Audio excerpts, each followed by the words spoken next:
So let's start with you, Professor Romer.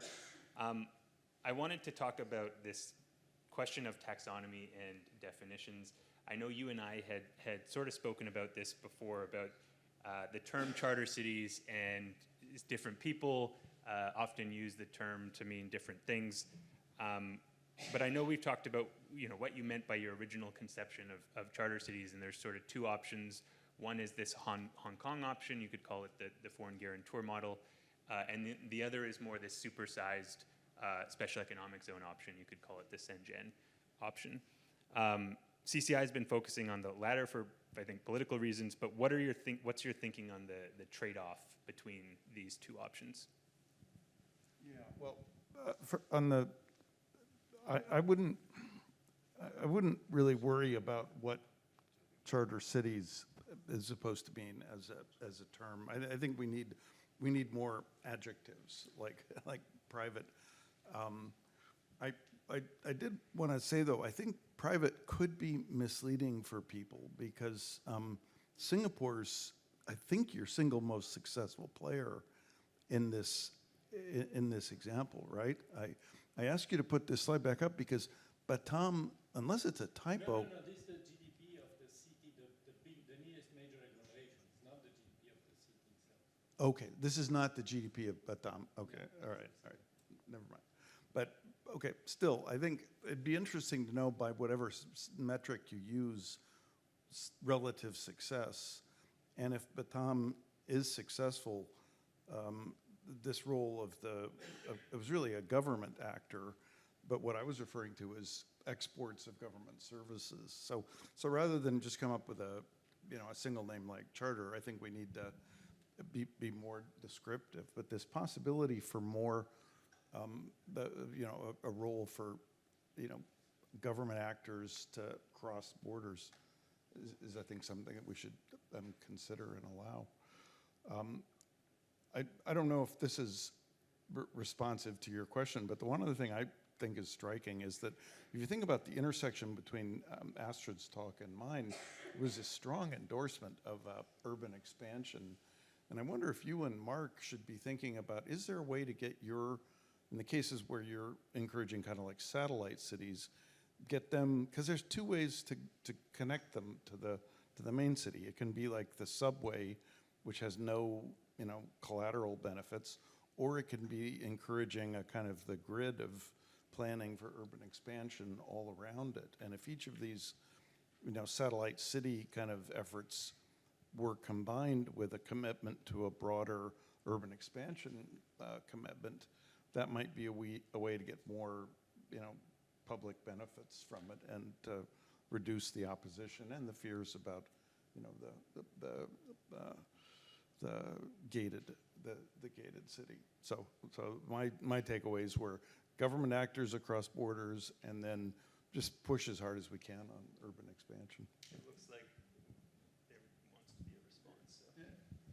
So. Yeah, thanks. I think that's basically how we're thinking. I mean, we've engaged Patrick Lemson-Hall and Nuria in Zanzibar to help basically make sure it's an integrated part of the urban expansion of Zanzibar City. There isn't public transportation there yet. Hopefully at some point there is.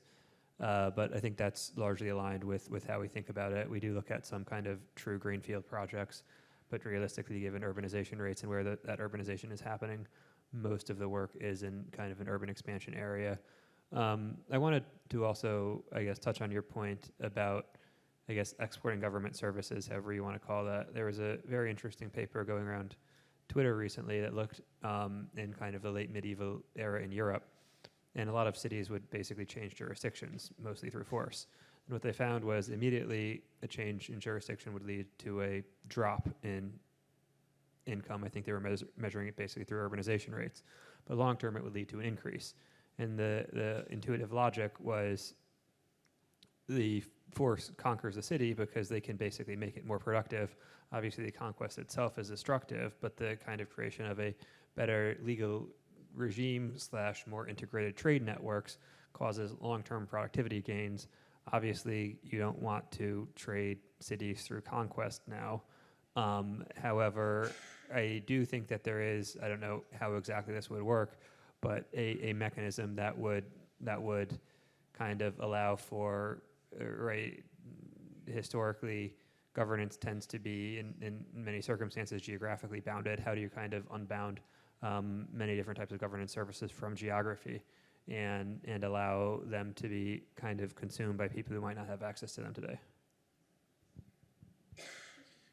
Great. Again, I'd like a more back and forth, but we have like 15 minutes. Otherwise, these guys are going to have a hunger war on us. So moving on to the next question. So Astrid, I wanted to pick up, I think, on one of the things you brought up towards the end of your chat around this, or maybe it was the middle, around the urban authorizing environment, and just comment. So, right, the sort of gradual emergence and increase in local government capacity, the gradual emergence of this urban authorizing environment, it often takes a long time, per the Gordon Brown quote in 500 years and whatnot. But we need it to happen fast, right? A lot of African cities, they're going to add just under 1 billion people in the next kind of 30 years. So what CCI, and I think a lot of other folks in this space, see as one of the main value propositions is to speed up that process of getting a more conducive urban authorizing environment. So I thought it would allow you to comment on that. Thank you, Curtis. And if you would allow me, Mark had the opportunity to go after me and comment on mine. May I provide some rebuttal as well? Go for it. Okay, thank you. So, yes, it will take time, but it cannot be externally imposed because that won't work. I mean, it will I come from a country where we have beautiful laws, beautiful things on paper, but none of it's implemented. Oh, no, a lot of it is not implemented, right? And so in particular, if there's no local buy-in and local, that process where there's some incremental back and forth, I understand it takes time, but that's actually then what's also going to be enforced and implemented. It doesn't, in some cases, unfortunately, it doesn't matter what it says on paper, unless there is some sort of buy-in. But let me just also speak a little bit to, I wanted to pick up on Martin's last observation about, we don't think PPPs are going to work in most of the cases, and pick up on Mark's point that that's what your model is looking at. Because once upon a time in my life, I was actually doing a PhD. Unfortunately, for personal reasons, I wasn't able to write it up, but I did do the research. And my research was around this question: is there a common understanding of PPPs in the context? I was looking at the East African context. My finding is there's none. And you ask 10 people, you get 10 definitions of a PPP, which is one of the struggles as well in terms of actually successful implementation of PPPs. If you look at an overall database, if you look at Africa, I think notwithstanding South Africa, which has certain, different institutional and legal preconditions, there's not that many good successful examples at a national level, and once you get to a local level, there's even fewer good successful examples. So I think we cannot work under the assumptions that PPPs are a well-understood phenomena. And secondly, the execution of the PPP, that negotiation of a contract, requires strong parties on both sides, strong capacity, and it also requires enforcement. So I think there is sort of the underlying notion that the PPP is the model. I mean, Martin mentioned it from a data perspective, but I also just wanted to mention it from my perspective. The other one other rebuttal I would like to make is there was a lot of discussion, implicit, explicit, about maybe the temporary halt of local democracy, the impossible trilemma. I come from a place that works under a repressive regime. The only form of voice that actually happens is at a local level. And this is why cities across the world are opposition strongholds, because that voice can grow and can be heard. So it does, let me say, put it this way, it does concern me that the proposition to a good city is to have to temporarily, whatever term, diminish that voice, right? And I speak here from the perspective of a citizen. In fact, I think the top change in an overall context usually starts in a city. We know this from the Arab Spring, for example, right? That was all started in cities. I mean, we can go back in history. So I just want to be careful when we throw around the notion that we can temporarily hold local democracy. As someone who values that very strongly, not only me, but I can tell you sort of in the context of Kampala, a lot of us do. So, and I think if we're going to talk about positive change, if we're going to talk about that messiness of being able to implement those laws, develop those things that are going to work, you're going to need that voice. So I'll just, my question to Mark played on the PPP question. So I'll just go on with that. And sorry, I'm watching time over here. So I'll say, so Mark, given you're actively engaged in a charter city project right now that you alluded to at the end, just can you speak to the practicalities of negotiating and implementing this type of city via a public-private partnership, to Astrid's comment? And then I guess in particular, how do you think about the accountability question that Astrid brought up of the developer over time? Sure. So I think, like most things, this is a relatively unique circumstance. There's basically a failed special economic zone or a very unsuccessful one. And the government kind of views that the law was passed when it was a colony. And the government views that with a lot of, let's say, hesitation. And a lot of the concessions have effectively been withered away, sometimes directly, sometimes indirectly over time. And our pitch to the government was basically saying, hey, look, you have this current kind of, let's say, void in your sovereignty. What we can do is kind of bring capital, modernize it, give you some board seats, give you veto rights, allow you to set the vision, and then we can bring capital and help kind of modernize it and activate this very important national asset. And so in terms of thinking about, I guess, the feedback loop, the local engagement, I think what that looks like is severalfold. One, the area has had a substantial population decline over the last few decades just because there are no jobs and no economic opportunity. It looks a lot like parts of the area look like certain Midwest towns where the manufacturing jobs dried up and then family structures break down. You kind of have high levels of crime and drug abuse.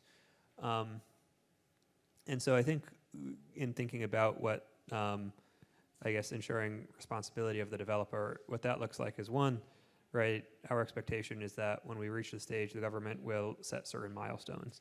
So, you need to reach X milestone, Y milestone, Z milestone in terms of investment numbers, in terms of job creation, in terms of making sure that there is that level of responsiveness. Two is there are several local governments there, and we'll figure out how exactly to work with those local governments so that they are able to continue to kind of fulfill their responsibilities, but hopefully we can work with them, improve their capacity, ensure that they have access to types of infrastructure that currently are not available there. I think the broad challenges is just like any project like this is extraordinarily complex, has a number of different stakeholders, requires enormous amounts of financial resources, which, especially given the current economic climate, bring all of this together in a manner a bit of a challenge. But we're hoping that this project can kind of be a flagship, demonstrate this model as possible, and then be used to apply to kind of other contexts, particularly areas that are urbanizing very rapidly and need better models than they currently have. Great. And Paul said he had a comment, I think, on Astrid's previous comment, and then Martin, I'm going to come to you. But I think it's important to be clear about, I think the case you're thinking about is some local democracy in contrast to just, an authoritarian or repressive regime. But if you think about something like Hong Kong, this was actually access to democratic accountability, but via an offshore democracy. So another comparison is live someplace where there's some democratic accountability for the people in charge versus live someplace where there's none. And so it's not just democracy versus oppression, but sometimes it's giving access to people who would otherwise have no access to democratic accountability. Great. So maybe to Martin. Yeah, there we go. Okay, Martin. So one of the big issues, I think Astrid alluded to this in addition to the accountability one that Mark just talked about, is this issue of inequality, right? And in your and Yui's paper, you go over some of the mechanisms that can help make, you call it urban outsourcing, but these cities more equitable. So what are some of those mechanisms? Thanks. So the four mechanisms we discussed are general taxation, direct deals, the deals with the stakeholders, and the selling of the rights of the city, and then recovering through the proceeds of those sales. And so those mechanisms can be considered. Whether they will be enough to make the whole endeavor Pareto efficient, we are not so sure. We see more prospect. I think conceptually, we see the merit of the PPP approach, and you sell and you get it back and you distribute. But I think that this discussion of the PPP approach is at the core of how viable these things are. And I want to make perhaps one general comment, but first going back to the point that Paul made. Which of the cities we studied has been more successful? At one level, one could say, well, probably Batam across from Singapore and Gurgaon across from Delhi are two very spectacular examples, one with a government developer behind government-affiliated companies, the other with private developers. But overall, all 14 cases give us cities that are about rank 10 in their own countries. So relative to their own circumstances, these are countries of different size. So what I would say, what we see as important going forward, and it's something we didn't touch in this presentation, is that so what will be the solution to this problem? And we started by discussing in the book in which ways private cities different from charter cities. In a way, charter cities is how you get a market for governance services, an international market for governance services. And we thought in private cities what we're looking at is similar, but is for urban development service. We are not talking about the legal regime. We are talking about assembling a city that really connects, that's the spatial coordination task. And that ideally could be done if it weren't for all the time inconsistency issues we face. Is that if you are the private participant, you know that you may be investing a lot of money and you may be expropriated tomorrow. And you don't want to do that. If you are the government participant, one thing we see a lot is the private sector defaulting in a way on obligations. Gurgaon did not provide good services for a long time, knowing that sooner or later the population will obtain that from the government. So both sides can be defaulting. And so we see as one area with great potential is to build a global market of urbanization services. I'm not talking about governance services, but urbanization services, where you have players like Singapore, Dubai, but you also may have private players who can be reputable enough to reduce that risk of defaulting. And you could have, we were working for the World Bank, you could have international organizations through whose financing you get the enforcement, because international organizations like the World Bank are preferential creditors. So if you get a good tender for urbanization services, where you have the backup of an international architecture that makes it credible, and where you can bring in developers of urban services, public or private, but they can do a good job, we see a potential for that. We don't see yet the appetite for that, but that's the direction in which we would like to be pushing. Okay, great. So last question before we break for lunch. Martin, you and Yui have a new book coming out. Here's your chance. Sell it. When is it coming out? Where can people get it? And also, is there any other follow-on research that the World Bank or any other entity is performing on this area? So the book is coming up March 20. We are in the last final little clearances. We hope to make it available to everyone, as everything in the World Bank is in commons, shared commons, so anyone can download it, copy it, do whatever with it. And we will be happy to interact with anyone who may be interested. We are trying to push for a follow-up agenda and especially focus a couple of areas. One is, as you are trying to do at CCI, is to document more this reality in a way that allows us to understand, not just counting, but understanding how it happened or when it failed.